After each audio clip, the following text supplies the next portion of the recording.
Hello dear students. आज के इस वीडियो में हम लोग डिस्कस करेंगे क्लास 10th फिजिक्स का चैप्टर नंबर 2। इस वीडियो में हम लोग डिस्कस करने वाले हैं अवतल दर्पण के लिए यूवीएफ में क्या रिलेशन होता है, अर्थात अवतल दर्पण में वस्तु की दूरी तथा प्रतिबिंब की दूरी एवं फोकस दूरी में क्या रिलेशन होता है, उसी का डेरिवेशन आज इस वीडियो में हम लोग करेंगे। इसके बाद रेखीय आवर्धन क्या होता है उसके बारे में पढ़ेंगे, उसकी डिफिनेशंस। उसके बाद ये चैप्टर फिनिश होगा और इस पूरे चैप्टर का निचोड़ यानी नींबू निचोड़ मैं आपको लास्ट में प्रोवाइड कराऊंगा, जिसमें आपको बहुत ज़्यादा प्रॉब्लम होता है न्यूमेरिकल सॉल्व करने के लिए साइन कन्वेंशन को लेके कि कब यू का मान पॉजिटिव नेगेटिव कहाँ पर क्या ले लेते हैं वो समझ में नहीं आता है। तो टोटली जो इसका निचोड़ होगा पूरा न्यूमेरिकल्स के लिए, उसके लिए मैं एक ज़बरदस्त शानदार ट्रिक्स कह लीजिए या फिर एक स्पेशल पॉइंट्स कह लीजिए, वो मैं आपको आज प्रोवाइड करने वाला हूँ। तो आइए स्टार्ट करते हैं। अवतल दर्पण के लिए जो यूवीएफ में रिलेशन होगा वो क्या होगा। तो सबसे पहले हमें एक अवतल दर्पण बनाना होगा। तो हम एक अवतल दर्पण बनाते हैं। यहाँ पे हम एक अवतल दर्पण बना लेता हूँ। ये मेरा रहा अवतल दर्पण और इस अवतल दर्पण में ये एक प्रिंसिपल एक्सिस है, दैट मीन्स मुख्य अक्ष। ये उसका ध्रुव है, ये फोकस और ये इसका सेंटर। ओके जी।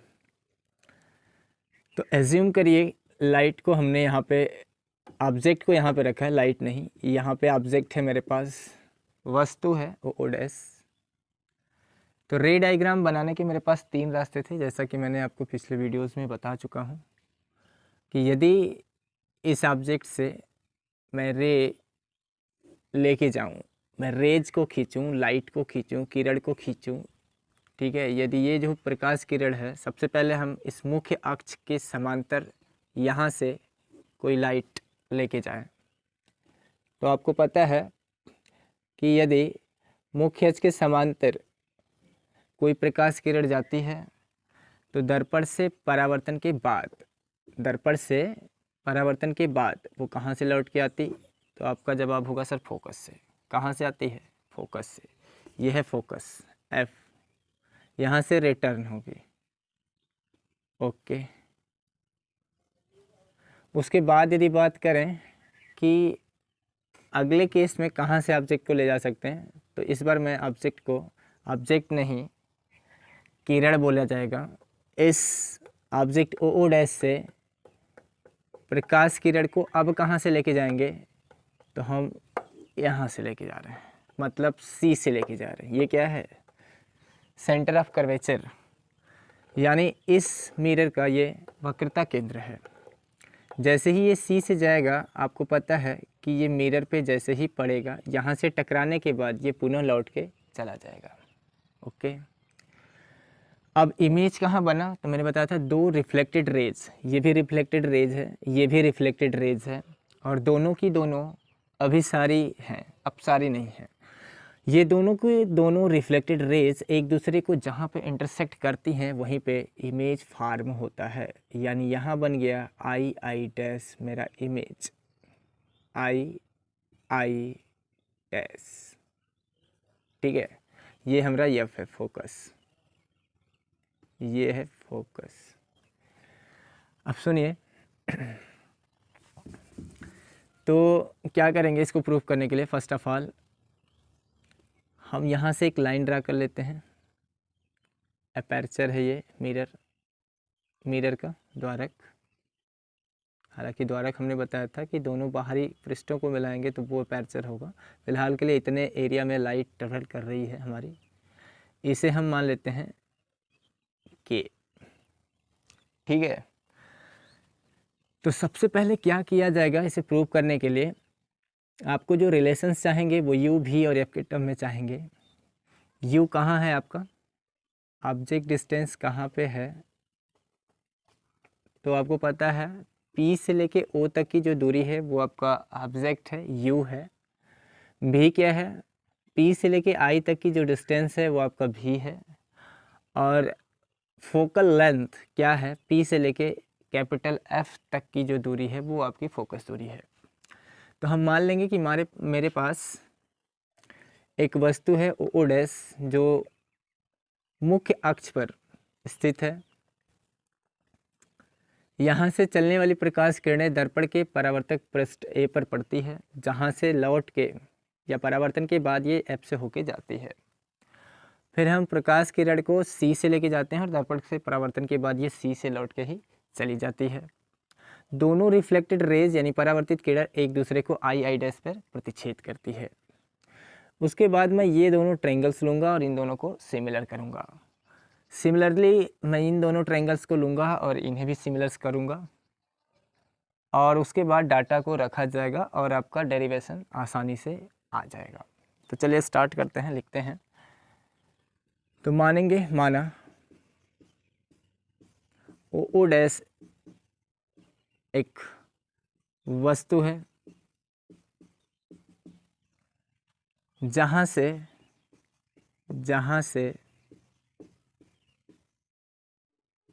मुख्य अक्ष के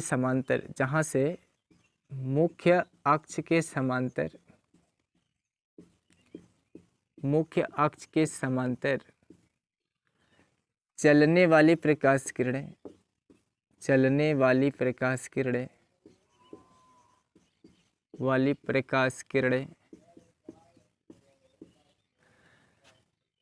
दर्पण से परावर्तन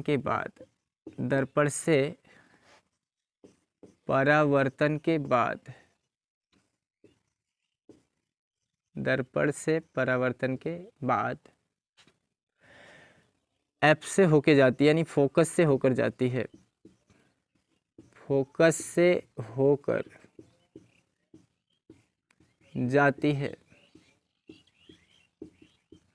F से होके जाती है, दैट मीन्स फोकस से होके जाती है। उसके बाद I डैश प्रतिबिंब है। प्रतिबिंब की लंबाई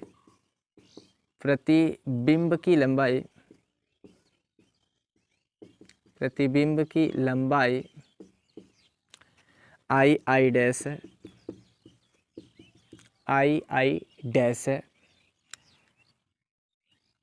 और ये सारी चीज़ें आप यहाँ पे ही राइट डाउन कर लेंगे कि चित्र से हमें क्या क्या ज्ञात है कि जो OP है या फिर PO है वो जो डिस्टेंस है वो U है हमारी।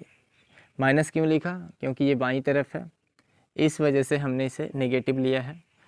उसके बाद P से लेके I तक की जो डिस्टेंस आपके पास है वो हमारी -V है।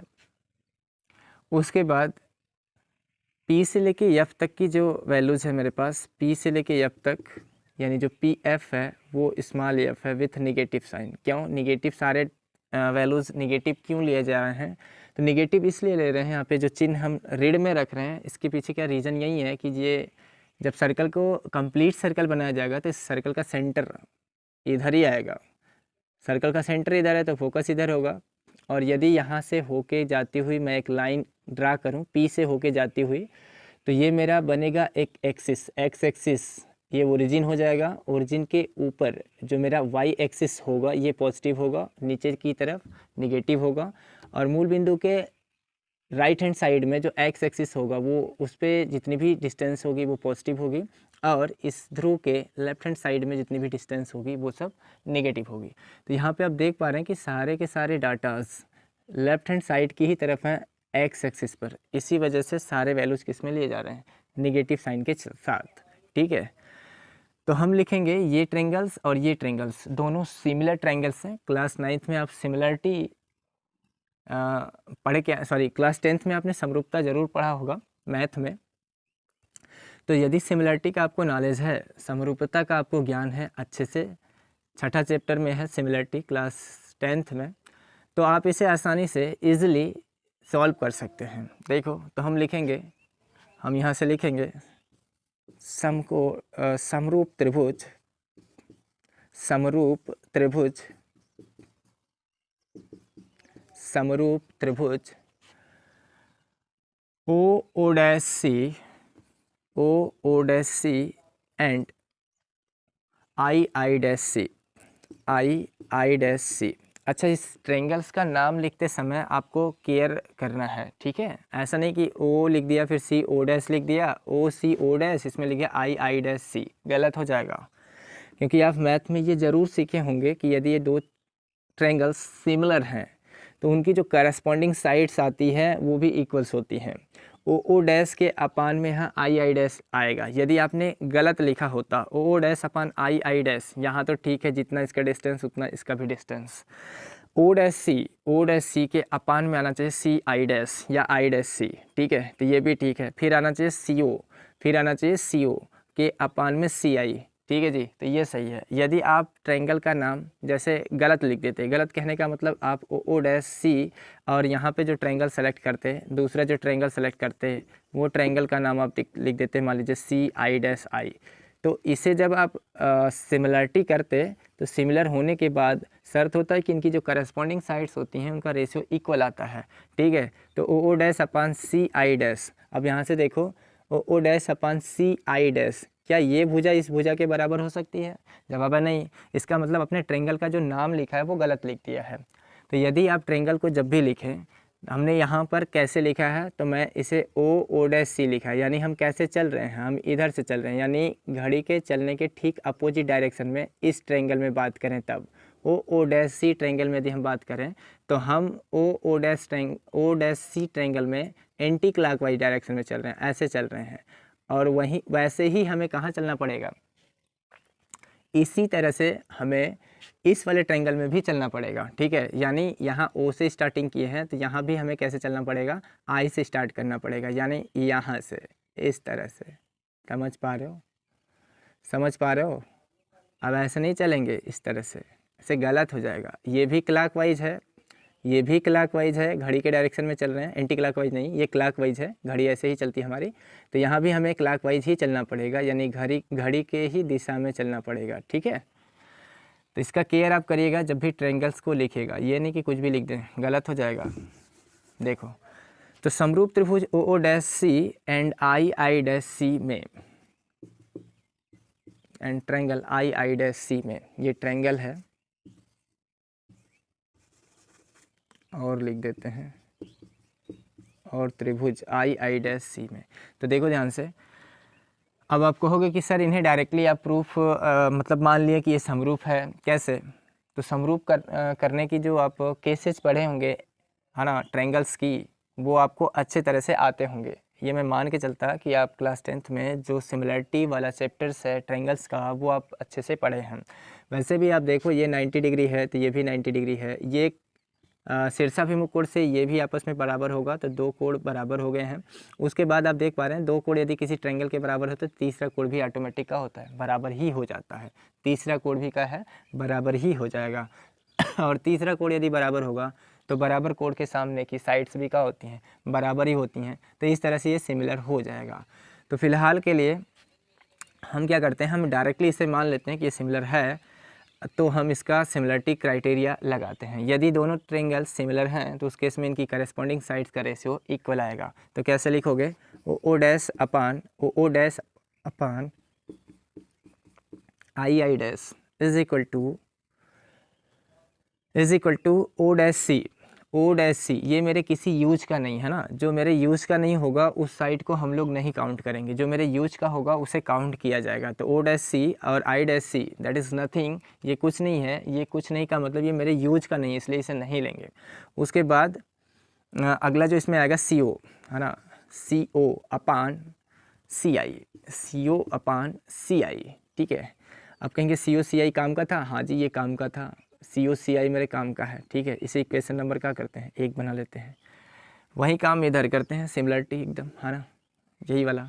इस बार हम कौन सा ट्रायंगल पकड़ेंगे, तो इस बार हम ये वाला ट्रायंगल लेंगे, इधर वाला ट्रायंगल। ध्यान से देखो, ये वाला ट्रायंगल, ये वाला ट्रायंगल और ये वाला ट्रायंगल। याद रखिए नाम कैसे लिखना है, मैंने अभी बताया था कि नाम जब भी ट्रायंगल्स का आपको कंसीडर करने तो ध्यान से, है ना। यदि पहले ट्रायंगल में एंटी क्लॉकवाइज चलेंगे दूसरे में भी एंटी क्लॉकवाइज ही चलना पड़ेगा, और यदि पहले वाले में क्लॉकवाइज चलेंगे तो दूसरे में भी क्लॉकवाइज ही चलना पड़ेगा। तो देखते हैं ध्यान से, ए के एफ, यदि हम इसका नाम लिखते हैं, इस वाले ट्रायंगल का नाम हम यहाँ से लिख रहे हैं ए त्रिभुज, समरूप त्रिभुज, समरूप त्रिभुज, यहाँ नाम लिखते हैं हम इसका, हम नाम लिख रहे हैं इसका, चलिए यहाँ से लिखते हैं के ए एफ, त्रिभुज के ए एफ एंड ट्रायंगल, देखो यहाँ से के ए एफ मैंने कैसे चल रहे हैं, एंटी क्लॉकवाइज चल रहे हैं। कैसे चल रहे हैं, एंटी क्लॉकवाइज। तो हमें भी इस ट्रायंगल में कैसे चलना पड़ेगा, एंटी क्लॉकवाइज ही चलना पड़ेगा। कहाँ से चलेंगे, ये के से चल रहा है तो हमें आई से चलना पड़ेगा। तो हम कैसे चलेंगे, I I dash F, I dash F. देखो इसको रख के देखो, के ए के अपान में आई डैश आएगा, के ए के अपान में आई डैश आएगा, ए एफ के अपान में आई डैश एफ आएगा, ठीक है। एफ के अपान में एफ आई आएगा। सही है, बिल्कुल सही है। तो समरूप त्रिभुज के A F and triangle I dash F में, और यदि ये दोनों सिमिलर हैं तो आप इनकी करस्पॉन्डिंग साइड का रेशियो भी इक्वल कर सकते हैं, यानी के A upon I dash is equal to, A F मेरे किसी काम का नहीं होगा तो इसे निगलेक्ट करेंगे, एफ के लिखेंगे। क्या लिखेंगे, एफ के अपान एफ आई। अब यहाँ ध्यान से देखो, तो जो मेरे पास ए के आ रहा है या फिर के ए आ रहा है, ये के ए क्या ओ डैश के इक्वल होगा, क्योंकि ये दोनों लाइंस पैरेलल हैं। तो यहाँ पे जितना डिस्टेंस होगा वही डिस्टेंस कहीं भी चले जाओ सब जगह इक्वल ही होगा। तो ओ डैश बराबर के ए आप कह सकते हैं। तो यहाँ से जो के ए है उसे आप हटा सकते हैं। तो सिंस आप कह सकते हैं यहाँ पे कि चूँकि जो के ए होगा वो बराबर होगा ओ डैश के, ठीक है। और यदि के ए डैश ओ डैश के बराबर है तो जहाँ के ए है वहाँ पे ओ डैश आप राइट डाउन कर सकते हैं। तो O dash upon I dash is equal to K F upon K F into I, sorry F I आएगा, एफ इंटू आई नहीं। This is equation number second. ये समीकरण नंबर 2 बन गया। समीकरण 1 और 2 को कंपेयर करेंगे तो दोनों का लेफ्ट हैंड साइड आपको इक्वल दिखाई दे रहा है, तो राइट हैंड साइड भी ऑटोमेटिक क्या हो जाएगा, इक्वल हो जाएगा। तो आप लिख सकते हैं समीकरण 1 व 2 से, ठीक है। तो ऐसा करते हैं, इसी के नीचे लिखते हैं समीकरण 1 व 2 से, समीकरण 1 व 2 से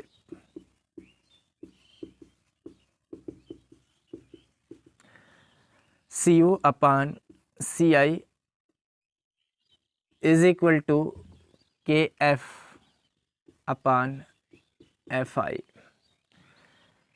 अब यहाँ पे आपको वैल्यूज रख देने हैं, ठीक है। देखो सी ओ क्या है, तो सी ओ काम का चीज़ है, इसे घटा के हम वैल्यूज ले सकते हैं। सी आई, इसे भी हम पोल के साथ इधर उधर मतलब कम बेसी करके, कम बेसी करने का मतलब है जो मेरे पास सी आई है इसे पी सी में से पी आई को यदि सब्सट्रैक्ट कर देंगे तो सी आई मेरे पास आ जाएगा।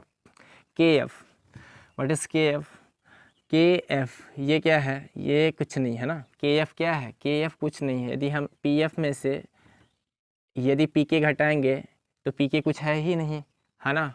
तो इस वजह से ये गड़बड़ है, तो इसे हमें हटाना पड़ेगा। तो इसमें एक छोटी सी बात लिखना पड़ता है कि यदि जो दर्पण का द्वारक है यदि वो छोटा हो, दर्पण का द्वारक छोटा होने का मतलब जो मेरे पास अभी ए के है, यदि इस ए पॉइंट्स को हम धीरे धीरे इसके और करीब लेके आए तो ये धीरे धीरे पी बिंदु के करीब आएगा। ए पॉइंट्स को और पास में लेके आए तो इस पर परपेंडिकुलर डालने पर ये और पास में आएगा।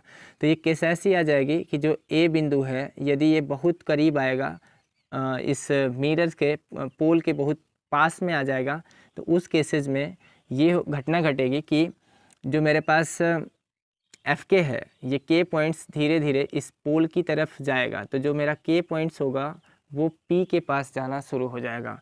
तो एफ के ही किसके बराबर हो जाएगा, एफ पी के हो जाएगा। तो वही बात मैं नीचे लिख रहा हूँ कि यदि दर्पण का द्वारक छोटा हो, यहाँ मैं लिख रहा हूँ यदि दर्पण का द्वारक छोटा हो, दर्पण का द्वारक छोटा हो तब यदि दर्पण का द्वारक छोटा हो तब K बिंदु P पर स्थित होगा। तो K बिंदु P पर होगा, और यदि K P पर होगा तो FK किसके बराबर होगा? FP के। FK बराबर किसके होगा?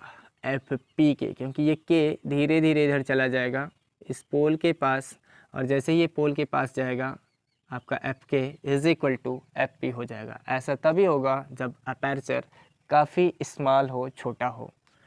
तो जहाँ FK है उसके प्लेस पर आप FP रख दीजिए। तो देखिए क्या इक्वेशन बनेगा तब के केस में, तब बनेगा CO upon K CI is equal to FP upon FI। ठीक है, अब देखो ध्यान से, तो इस चीज़ों को इरेज कर देते हैं। इधर की चीज़ें आपने उतार लिया होगा, इसे मिटा देते हैं, फिर हम इसे आगे बढ़ाते हैं। तो इसे इरेज कर, हम इस पूरे PI में से PF को सब्सट्रैक्ट कर दूं तो FI आ जाएगा जवाब है हाँ। तो मैं इसे घटा देता हूँ, मैं यहाँ लिख रहा हूँ PI में से मुझे घटाना पड़ेगा PF को। अब मान रखो, देखो ध्यान से, OP आपने क्या माना था? -U, यहाँ रखो माइनस PC, ये माइनस ऑलरेडी आया है पहले से, यहाँ पे घटाने पर ही आया है। और PC का वैल्यू कितना है आपके पास? PC, P से लेके C तक की दूरी, यानी ध्रुव से लेके वक्रता केंद्र की दूरी को क्या कहते हैं? वक्रता त्रिज्या कहते हैं, वक्रता त्रिज्या कहते हैं। तो ये क्या होगा? R प्लस की माइनस, माइनस क्यों माइनस? लेफ्ट हैंड साइड की तरफ है इसलिए माइनस, यहाँ पे लिखना होगा -R अपान PC पुनः -R होगा, माइनस PI, P से लेके I तक की डिस्टेंस, देखो क्या माने हो, P से लेके I तक की डिस्टेंस -V है, तो -V is equal to FP या फिर PF -F है, क्या है? -F अपान PI -V है, minus PF minus small f है। अब डाटा मैंने रख दिया है, आपको केवल और केवल R is equal to F/2 जो मैंने कल प्रूफ आपको दिया था, उससे R को यहाँ से निगलेक्ट करना है, फिर क्रॉस मल्टीप्लाई वगैरह करने हैं, आपका आंसर आपको मिल जाएगा, डेरिवेशन आपका प्रूफ हो जाएगा। तो इसे पुनः इरेज करते हैं, देखो ध्यान से। तो पहले इसे हल करो, तो -U माइनस प्लस हो जाएगा, और R बराबर होता है F/2, F बराबर R/2 आपने पढ़ा होगा, तो R बराबर 2F होगा, सॉरी F/2 नहीं, R बराबर 2F। तो R के स्थान पर क्या रखेंगे? R is equal to 2F, -R के स्थान पे पुनः आप रखेंगे 2F, और ये माइनस ऑलरेडी है, कहेंगे यहाँ कैसे प्लस हो गया? माइनस प्लस हो जाएगा, minus plus V is equal to -F upon -V plus F, cross multiply करेंगे, तिरिया गुणा करेंगे, माइनस प्लस होगा, U इंटू भी U भी हो जाएगा, फिर U का गुणा F के साथ करेंगे तो -UF आएगा, फिर 2F का -V के साथ करेंगे तो -2F भी आएगा, प्लस इंटू माइनस सॉरी फिर 2F का गुणा F के साथ करेंगे तो प्लस लगा के 2F स्क्वायर आ जाएगा। ठीक है, अब सुनो ध्यान से, इसका इधर गुणा करेंगे, यानी राइट हैंड साइड वालों का ऐसे गुणा करेंगे तो -2F का -F के साथ करेंगे तो माइनस प्लस होगा, और 2F का F में करेंगे तो 2F स्क्वायर होगा, 2F स्क्वायर होगा, प्लस का माइनस में करेंगे तो माइनस होगा, F इंटू भी हो जाएगा। ठीक है, विथ नेगेटिव साइन के साथ। अब सुनो ध्यान से, 2F स्क्वायर के साथ 2F स्क्वायर कैंसिल आउट हो जाएगा, और यहाँ से जो मेरे पास 2FV है इसे हम ट्रांसफ़र करेंगे राइट हैंड साइड की तरफ, ये नेगेटिव है उधर जाके पॉजिटिव हो जाएगा, तो UV minus UF is equal to, ये 2FV इधर जाके पॉजिटिव होगा और एक FV उसमें से सब्सट्रैक्ट होगा यानी घटेगा, तो आ जाएगा मेरे पास F इंटू V। अब हमें क्या रिलेशन चाहेगा? हमें relation 1/F is equal to 1/V plus 1/U prove करने हैं, तो हम प्रत्येक पद में UV से डिवाइड कर देंगे यानी भाग लगा देंगे। तो हम क्या करेंगे? UV से भाग दे देंगे, UV से दोनों तरफ भाग देने पर। ठीक है, अब ऐसा मत सोचिएगा कि इधर एक ही UV लिखे हैं, इधर 2 UV लिख दिए हैं। अरे मेरे भाई, ये होल अपन UV तो लिख सकते हैं ना, पूरे के बट्टा में UV इधर भी लिख सकते हैं, इधर भी लिख सकते हैं। तो कहेंगे फिर 2 कहाँ से आ गया जब होल अपन है? तो होल अपन यदि UV है तो इसे अलग अलग सेपरेट तो कर सकते हैं ना, UV माइनस यू भी यू एफ अपन यू भी एफ, अलग अलग बटा तो लिख सकते हैं ना। अरे ऐसे समझना, 3 - 5 यदि 4 है तो क्या मैं इसे 3/4 - 5/4 नहीं लिख सकता? जवाब है लिख सकते हैं। तो उसी तरह मैंने इसे क्या किया, अलग अलग सेपरेट किया है। यू भी से यू भी कैंसिल आउट होगा, यू एफ से यू एफ कैंसिल आउट होगा, एफ भी से एफ भी कैंसिल आउट होगा। जो कुछ बचा वो आंसर आएगा आपका। यहाँ से बचा 1, नीचे बचा एफ, माइनस यहाँ से बचा 1, यहाँ से बचा भी, इज इक्वल टू यहाँ बचा 1 और नीचे बचा यू, नीचे क्या बचा यू। अब हमें इसे क्या करेंगे, ट्रांसफ़र कर देंगे राइट हैंड साइड की तरफ। तो implies that 1/f is equal to 1/v, ये माइनस जाके उधर प्लस हो जाएगा, और 1/u ऑलरेडी पहले से पॉजिटिव है तो 1/u। ये आ गया आपका उत्तल दर्पण में एफ भी और यू में रिलेशन, एफ यू और भी में रिलेशन, वेयर एफ भी और यू क्या है और इन्हें कहाँ से मेजर किया जाता है उसका नाम लिख लेते हैं हम, है ना।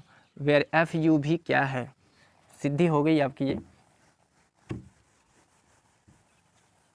देखो जी, लिख लीजिएगा वेयर एफ क्या है, वेयर यानी जहाँ, स्मॉल एफ क्या है, दर्पण की फोकस दूरी, दर्पण की फोकस दूरी। तो यहाँ दर्पण कौन सा था, अवतल, तो लिखेंगे अवतल दर्पण की फोकस दूरी, अवतल दर्पण की फोकस दूरी। यू क्या है सॉरी, यू क्या है, वस्तु की दूरी, यू क्या है, वस्तु की दूरी, कहाँ से, ध्रुव से, इसको लिखिए ध्रुव से, ध्रुव से वस्तु की दूरी, ध्रुव से वस्तु की दूरी। भी क्या है, ध्रुव से प्रतिबिंब की दूरी, ध्रुव से प्रतिबिंब की दूरी, प्रतिबिंब की दूरी, ध्रुव से प्रतिबिंब की दूरी। यानी दर्पण के ध्रुव से वस्तु की दूरी को यू से, दर्पण के ध्रुव से प्रतिबिंब की दूरी से को भी से, और दर्पण के ध्रुव से दर्पण की फोकस दूरी को, फोकस को एफ से दिखाते हैं, ठीक है, फोकस दूरी को एफ से दिखाते हैं। तो ये रहा अवतल दर्पण के लिए यू भी एफ में रिलेशंस। इसके बाद बातचीत करते हैं आगे, रेखीय आवर्धन क्या होता है, लीनियर का रेखीय आवर्धन, रेखीय आवर्धन, रेखीय आवर्धन, लीनियर मैग्निफिकेशन, लीनियर मैग्निफिकेशन। अच्छा, जैसे मैंने अवतल दर्पण में प्रूफ किया अभी यू भी एफ का रिलेशन हूबहू और सेम टू सेम, वैसे ही डेरिवेशन आपको उत्तल दर्पण के लिए भी करना है, और उसमें भी कोई अंतर नहीं आएगा। जस्ट लाइक अवतल दर्पण में जैसा रिलेशन आता है वैसा ही रिलेशन उत्तल दर्पण में भी आता है। प्रूफिंग कुछ नहीं टफ है, जैसे यहाँ पे किया गया है वैसे उत्तल में भी करना है, ठीक है। तो उत्तल दर्पण में आप प्रूफिंग करके देख लीजिएगा।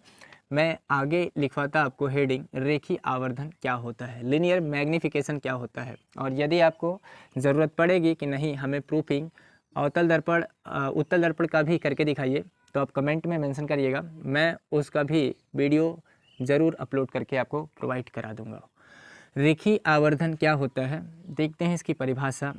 तो परिभाषा देखने से पहले हम ये जानेंगे कि आवर्धन का मतलब क्या होता है। सबसे पहले हमें ये जानना पड़ेगा इसमें आए हुए वर्ड्स, आवर्धन का मतलब क्या होता है।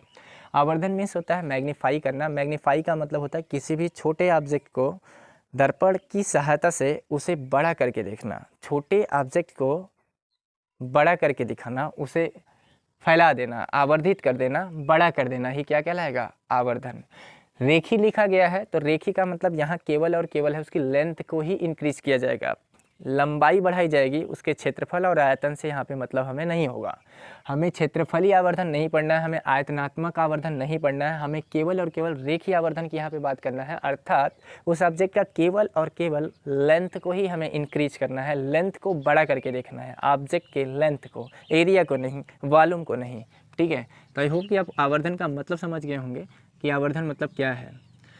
तो इसे दिखाएंगे कैसे और इसका क्या डेफिनेशन है वो सुनते हैं। तो इसकी परिभाषा मैं लिख रहा हूँ रेखीय आवर्धन की, प्रतिबिंब की लंबाई, प्रतिबिंब की लंबाई तथा वस्तु की लंबाई, वस्तु की लंबाई प्रतिबिंब की लंबाई तथा वस्तु की लंबाई के अनुपात को, प्रतिबिंब की लंबाई तथा वस्तु की लंबाई के अनुपात को रेखीय आवर्धन कहते हैं। रेखीय आवर्धन कहते हैं। रेखीय आवर्धन कहते हैं। इसे स्मॉल m से दर्शाते हैं। इसे स्मॉल m से दर्शाते हैं या दिखाते हैं या फिर प्रदर्शित करते हैं। इसका जो फार्मूला होता है m is equal to I upon O is equal to minus भी बाई यू। इसमें I क्या है? I है प्रतिबिंब की लंबाई और O क्या है? वस्तु की लंबाई। तो डिफिनीशन मैंने यहीं से बनाया है कि प्रतिबिंब की लंबाई तथा वस्तु की लंबाई के अनुपात को रेखीय आवर्धन कहते हैं।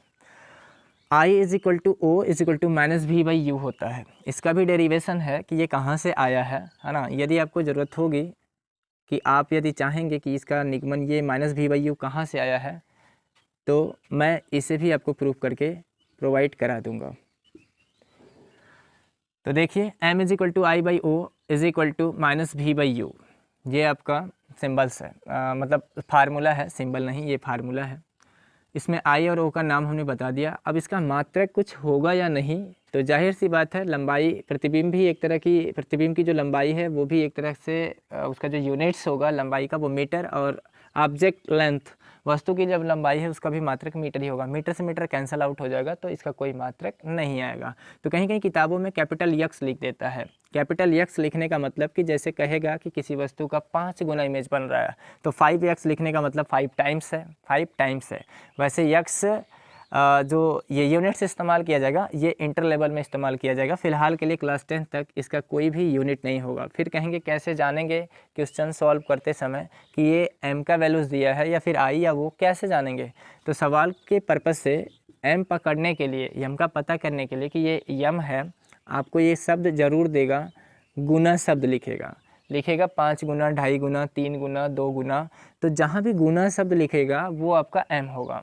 ये तरीका होगा आपको सवाल लगाते समय m को पकड़ने का। इसका कोई भी मात्रक नहीं होगा, ठीक है। तो इसका कोई मात्रक नहीं होता, ये बात आपको पता है। तो आगे बात करते हैं। जो मेरे पास अगला पॉइंट्स है, रेखीय आवर्धन बताने के बाद मात्रक इसका कुछ नहीं होता है ना। तो इसके बाद मैं इस पूरे चैप्टर्स का, ये जो पूरा चैप्टर्स है, इस चैप्टर को कंबाइन करके जो भी चीज़ें इस चैप्टर्स में हैं वो मैं आपको बताने वाला हूँ। जो कि न्यूमेरिकल पॉइंट्स ऑफ व्यू से यदि देखा जाए तो बेहद ही ज़रूरी होगा। बिना उस साइन कन्वेंशन के आपको एक कदम भी चल पाना इस चैप्टर में बेहद ही ज़रूरी, मतलब समस्या होगी, दिक्कत होगी। बार बार आपका जो वैल्यूज़ आएगा वो गलत आ जाएगा।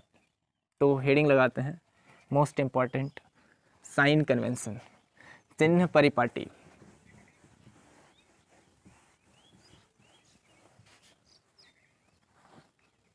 लिखिएगा चिन्ह परिपाटी, साइन कन्वेंशन, साइन कन्वेंशन।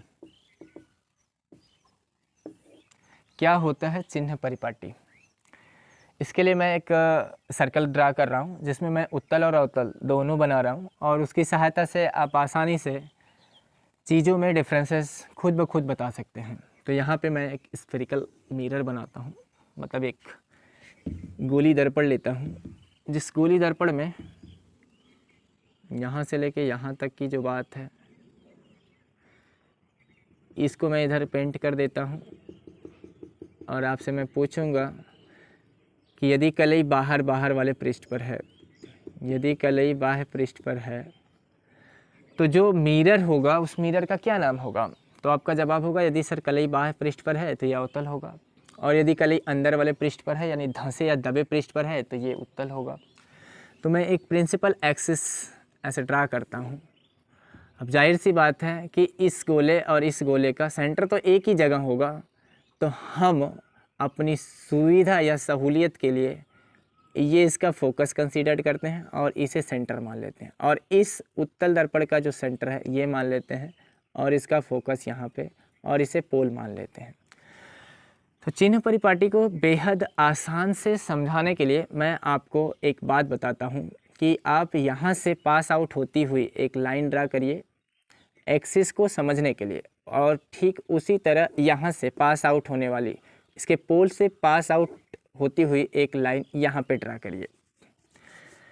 आपको जैसा कि पता है ये जो पोल है ये ओरिजिन का काम करेगा इस उत्तल दर्पण के लिए, और यहाँ का जो पोल होगा ये भी अवतल दर्पण के लिए एज ए ओरिजिन की भांति काम करेगा, मूल बिंदु की भांति काम करेगा। अब इस अवतल दर्पण में ध्यान से देखिएगा, मूल बिंदु के ऊपर ये इसका फोकस है और ये सेंटर है, ये उत्तल दर्पण का फोकस और ये उत्तल दर्पण का सेंटर, ठीक है।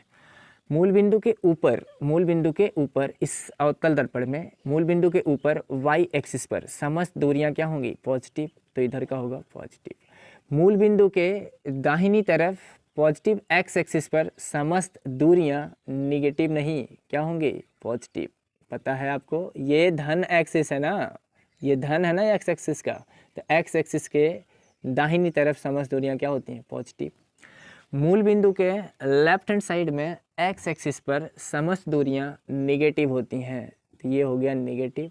और मूल बिंदु के नीचे y एक्सिस पर समस्त दूरियां निगेटिव होती हैं, ठीक है जी। ये हुआ अवतल। अब बात करते हैं यदि उत्तल दर्पण में, तो ये उत्तल दर्पण का पोल है, ये फोकस और ये सेंटर। तो मूल बिंदु के यानी ध्रुव के ऊपर y एक्सिस पर ये समस्त दूरियां पॉजिटिव होती हैं, इधर की तरफ समस्त दूरियां भी पॉजिटिव होंगी। क्यों?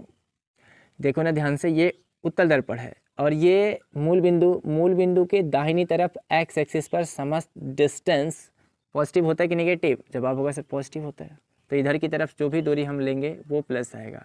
और मूल बिंदु के लेफ्ट हैंड साइड में समस्त डिस्टेंस नेगेटिव होगा और मूल बिंदु के नीचे सारी की सारी दूरियां नेगेटिव होंगी।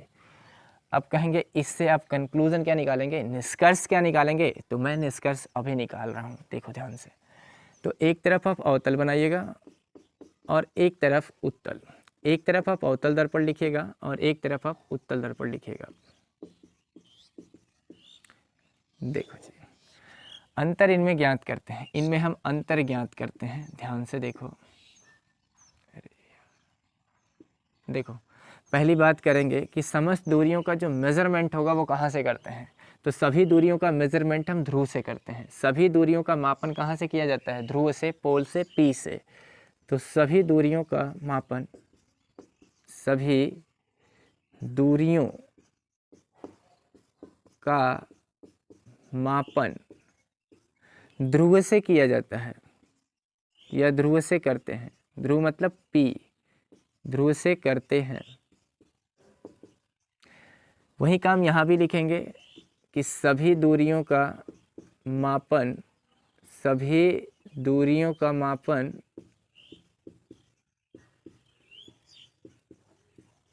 कहाँ से करते हैं? ध्रुव से करते हैं, ध्रुव से करते हैं, ठीक। दूसरा कहेंगे अंतर तो नहीं है, तो ठीक है, समानता हो गई, कोई बात नहीं। अब देखो हमें U, V, F, I, O, R इन सब का चिन्ह पता करना है। तो यदि अवतल दर्पण में हम बात करें, ये अवतल दर्पण है, अवतल दर्पण में हम वस्तु की दूरी आपसे पूछेंगे कि वस्तु किधर रखते हैं अवतल दर्पण में, तो वस्तु को सदैव कहाँ रखा जाता है? बाईं तरफ। तो वस्तु को सदैव कहाँ रखेंगे? बाईं तरफ। यदि वस्तु को सदैव बाईं तरफ रखते हैं, उत्तल या अवतल दोनों में बाईं तरफ ही रखते हैं, तो वस्तु की जो दूरी होगी वो प्लस लेंगे कि माइनस? U का मान प्लस या माइनस? जवाब होगा माइनस। तो U is equal to negative always, है ना, हमेशा क्या लेंगे? ऋण। वस्तु कहाँ रखेंगे? बाईं तरफ। तो वस्तु की दूरी अवतल दर्पण में क्या ली जाएगी? निगेटिव। ठीक वही काम यहाँ पे करें तो इसमें भी U is equal to negative ही होगा, क्योंकि अवतल या उत्तल दोनों मिरर्स में हम ऑब्जेक्ट को हमेशा कहाँ रखेंगे? बाईं तरफ। और चिन्ह परिपाटी के अनुसार, या यहाँ पे आप ध्यान से देख के बताओ कि जब हम वस्तु को बाईं तरफ रखेंगे अर्थात मूल बिंदु के लेफ्ट हैंड साइड में x एक्सिस पर रखेंगे, तो x एक्सिस की तरफ निगेटिव डायरेक्शन में सारी दूरियाँ क्या होती हैं? निगेटिव। तो इसी वजह से U निगेटिव होगा ऑलवेज, है ना। बात करते हैं भी की बात, है ना, भी की बात करते हैं। अवतल दर्पण में भी की बात करें तो इसमें जो प्रतिबिंब बनता है, हमने 6 केसेज आपको दिखाया था अवतल दर्पण में। उसमें 5 केसेज में जो इमेज बने थे वो मुख्य एक्सिस के नीचे ही बने थे, और छठा केस में जो इमेज बना था वो मुख्य एक्सिस के ऊपर बना था। 5 केसेज में ये वास्तविक और उल्टा बना था, छठे केस में आभासी और ये सीधा बना था। तो इसका मतलब 5 केसेज में ये भी का मान जब भी आएगा वो नीचे की तरफ आएगा। नीचे का मतलब मूल बिंदु के नीचे वाई एक्सिस से इसका कंपेयर करेंगे तो मूल बिंदु के नीचे वाई एक्सिस निगेटिव होती है, अर्थात 5 केसेज में भी का मान भी क्या रहेगा, निगेटिव, और छठे केस में पॉजिटिव होगा। तो इसका मतलब अवतल दर्पण में भी का मान पॉजिटिव भी होता है और निगेटिव भी होता है। तो भी इज इक्वल टू पॉजिटिव भी पॉसिबल है और भी इज इक्वल टू निगेटिव भी पॉसिबल है ना। भी का मान पॉजिटिव भी होगा और भी का मान निगेटिव भी होगा। किसके लिए, किसमें, किस दर्पण में, जवाब है अवतल दर्पण में। इस पॉजिटिव का मतलब क्या है, ये जो धन मैं लिख रहा हूँ इस बात का क्या मतलब है, तो इस बात का मतलब है कि जो इमेज बनेगा, जो मेरा इमेज बनेगा वो कैसा बनेगा, 5 केसेज में वास्तविक और सीधा बनेगा, वास्तविक और उल्टा बनेगा, और छठे केस में आभासी और सीधा बनेगा। तो यहाँ पॉजिटिव का मतलब है, पॉजिटिव का मतलब है वास्तविक, पॉजिटिव का मतलब क्या है, वास्तविक। और जब जब इमेज वास्तविक बनेगा पक्का ये उल्टा बनेगा। क्या बनेगा, उल्टा बनेगा। क्या बनेगा, उल्टा बनेगा। तो वास्तविक व उल्टा, वास्तविक व उल्टा। और माइनस का क्या मतलब है, माइनस का मतलब है ये आभासी बनेगा। अरे सॉरी यार, उल्टा लिख दिया। जब जब ये पॉजिटिव बनेगा, जब जब ये पॉजिटिव बनेगा तो इस बात का मतलब पॉजिटिव कब होगा, मूल बिंदु के ऊपर, मूल बिंदु के ऊपर वाई एक्सिस, मूल बिंदु के ऊपर वाई एक्सिस, यानी आभासी बनता है छठे केस में। तो यदि धन बनेगा तो इस बात का मतलब जो प्रतिबिंब बनेगा वो आभासी बनेगा। कैसा बनेगा, आभासी। आभासी में एक शब्द आ रहा सी, दैट मीन्स सीधा, सी मतलब सीधा। तो आभासी बनेगा तो क्या बनेगा, सीधा भी बनेगा। तो आभासी होगा तो सीधा होगा। और यदि माइनस बनेगा, भी का जो वैल्यूज आएगा सवाल सॉल्व करते समय यदि वो नेगेटिव आया तो इसका मतलब है वास्तविक। इसका क्या मतलब है, वास्तविक। यदि वास्तविक बनेगा तो कैसा बनेगा, उल्टा। कैसा बनेगा, उल्टा। आभासी बनेगा तो सीधा, वास्तविक बनेगा तो उल्टा। ठीक वही बात यहाँ पे करें, ठीक वही बात यदि हम यहाँ पे करें कि इसमें जो भी बनेगा वो कैसा बनेगा। तो अब देखो ना, जो मेरे पास उत्तल दर्पण था, जो मेरे पास उत्तल दर्पण था, उस उत्तल दर्पण में केवल और केवल 2 ही केसेस थे। जब वस्तु को मैंने इन्फिनिटी पर रखा था तो इमेज कहाँ हुआ था, बना था, फोकस पे बना था। उसके बाद मैंने पोल और इन्फिनिटी के बीच में कहीं पे भी ऑब्जेक्ट को प्लेस किया था तो वो हमेशा पोल और फोकस के बीच में ही बना था, और आभासी बना था और सीधा बना था और वस्तु से छोटा बना था। तो यहाँ पे इसमें केवल और केवल क्या बनेगा, पॉजिटिव बनेगा। इसमें क्या बनेगा, पॉजिटिव। इस बात का क्या मतलब है कि जो प्रतिबिंब बनेगा वो कैसा बनेगा, आभासी। आभासी, आभासी में सी आ रहा, सी मीन्स सीधा, सी मीन्स सीधा। ठीक है, अच्छा जी, यू की बात हो गई, भी की बात हो गई। अब बात करते हैं यप की। तो देखो ध्यान से, अवतल दर्पण में यदि फोकस दूरी की बात करें, इस अवतल दर्पण में फोकस दूरी की बात करें तो पी से लेकर यप तक की दूरी को हम फोकस दूरी कहते हैं। अब आप ही बताओ कि पी से लेकर यप तक की जो दूरी है वो लेफ्ट हैंड साइड की तरफ है एक्स एक्सिस पर कि राइट हैंड साइड की तरफ है, तो लेफ्ट हैंड साइड की तरफ है। और यदि लेफ्ट हैंड साइड की तरफ है तो एक्स एक्सिस पर बाईं तरफ समस्त दूरियाँ निगेटिव होती हैं। इसी वजह से अवतल दर्पण की फोकस दूरी का लेते हैं निगेटिव, अवतल की फोकस दूरी का लेते हैं निगेटिव। तो यह फिजिकल टू का होगा निगेटिव। और इसमें पता करो, इसमें पता करो, इसमें पता करोगे तो एफ इक्वल टू का आएगा पॉजिटिव। क्यों, क्योंकि दाहिनी तरफ है, तो एफ इक्वल टू पॉजिटिव। और बात करें यदि वक्रता त्रिज्या की, तो इसमें यानी इसमें बोले तो अवतल में वक्रता त्रिज्या पी से लेकर सी तक की दूरी को वक्रता त्रिज्या कहते हैं। ये बाईं तरफ है, बाईं तरफ है तो क्या होगा, निगेटिव होगा। तो आर इज इक्वल टू क्या, निगेटिव। और इसमें यदि बात करें तो इसमें R is equal to positive होगा, R is equal to positive. क्यों, पी से लेकर सी तक की दूरी को वक्रता त्रिज्या कहते हैं और ये दाहिनी तरफ है एक्स एक्सिस पर, इस वजह से धन होगा।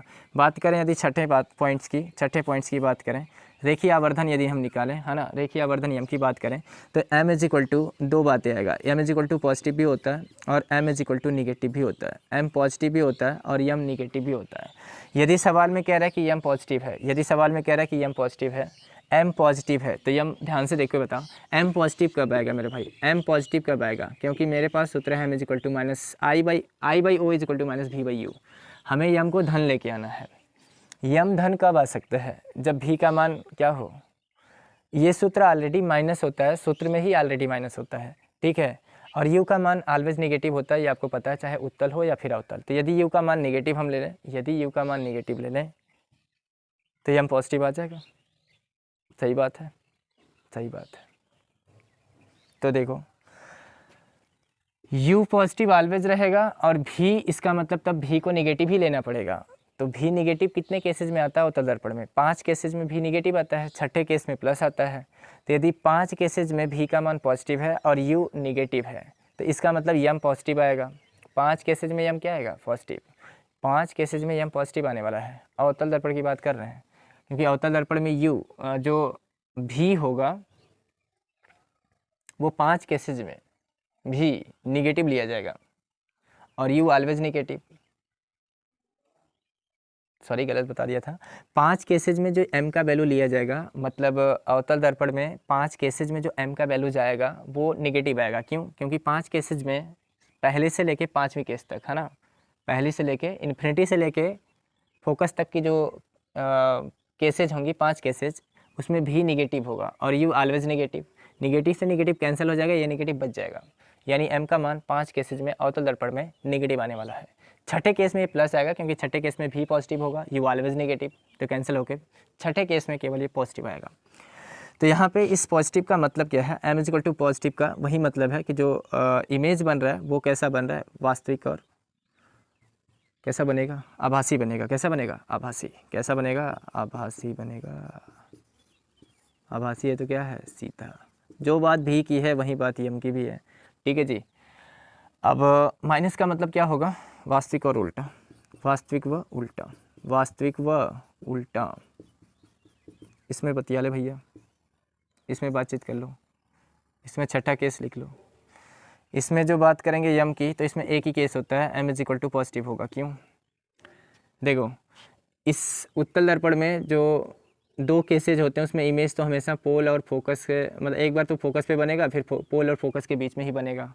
तो यहाँ पे जो v का मान आएगा वो प्लस आएगा, u का मान माइनस, और यहाँ पे ऑलरेडी माइनस होता है सूत्र में। माइनस से माइनस, ये माइनस होगा, ये भी minus, minus minus cancel out हो जाएगा, तो जो भी आएगा m वो पॉजिटिव आएगा।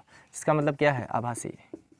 जो प्रतिबिंब बनेगा वो कैसा बनेगा? आभासी। तो आभासी मतलब सीधा। आभासी मतलब सीधा। इसके बाद एक बात और है, इसमें 7वां पॉइंट करके राइट डाउन करेंगे कि m का मान जो होता है, m का जो वैल्यूज आता है किसमें? अवतल दर्पण में, वो 3 बातें आती हैं। तो मैं इसे यहाँ लिख देता, है ना। छठा अंतर को मैं यहाँ पे शो करा रहा हूँ।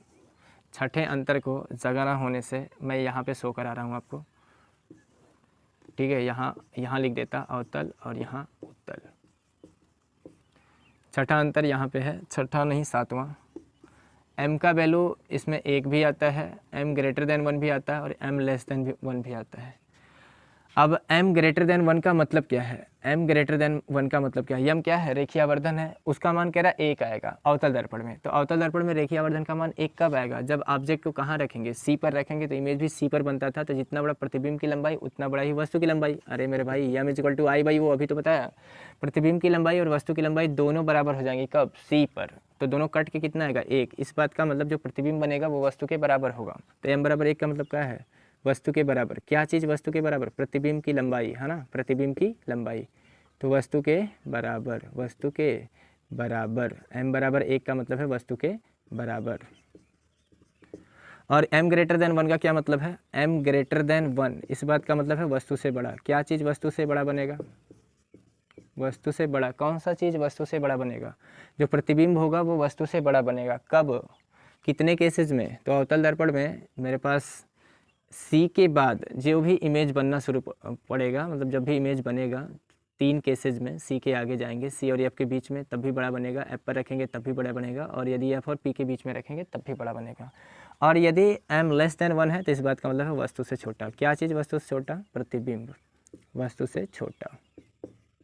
कब कब छोटा बनेगा? जब इन्फिनिटी पर रहता है तब फोकस पे बनता है, इन्फिनिटी और C के बीच में रखते हैं तो C और F के बीच में बनता है, छोटा सा बनता है। तो इन 2 केसेस में ये छोटा बनेगा।